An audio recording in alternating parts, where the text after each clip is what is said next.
because what we know is like the majority of times, like falling is a part of the sport.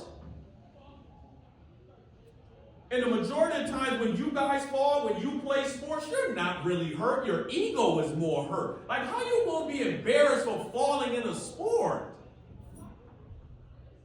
Like, I don't accept that you get the lay there and act like you hurt. And somebody come and gotta walk out and pick you. I'm not picking you up. Get off the floor. Like, you gotta learn to be tough. Like, you gotta fight through that.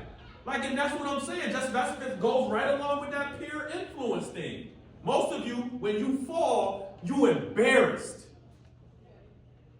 When things don't go well for you, you're embarrassed. Some of you won't raise your hand and ask questions to a teacher because you're embarrassed.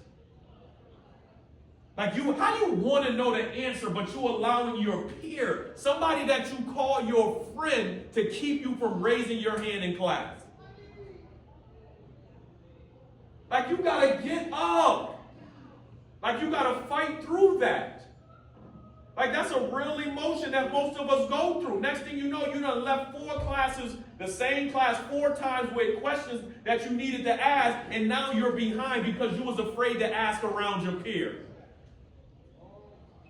So, and here's somebody you call your bestie.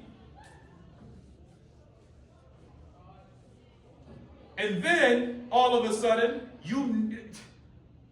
we're going to go through it a little later, but how do you choose a friend? Because let me ask you this, see if you guys get it. Every school, every kid, they chimed up. When you're afraid to raise your hand and your friend around, or whoever's around, what's the top reason why you're afraid to raise your hand? You're afraid they're going to do what? Laugh at you. What else? Laugh was close.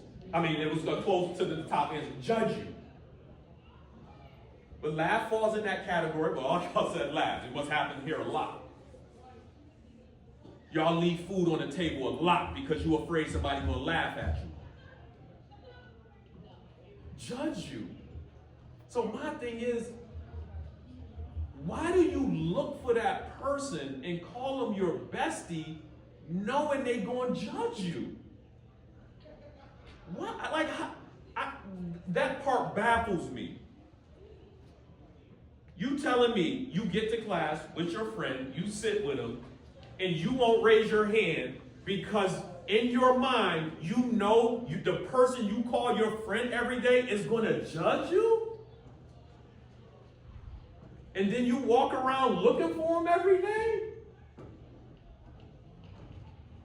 Like, that just baffles me. Like, how did we get to that point where we choose that? And that's why I asked, like, and I got it at the end, like, what's the criteria for choosing your friends today?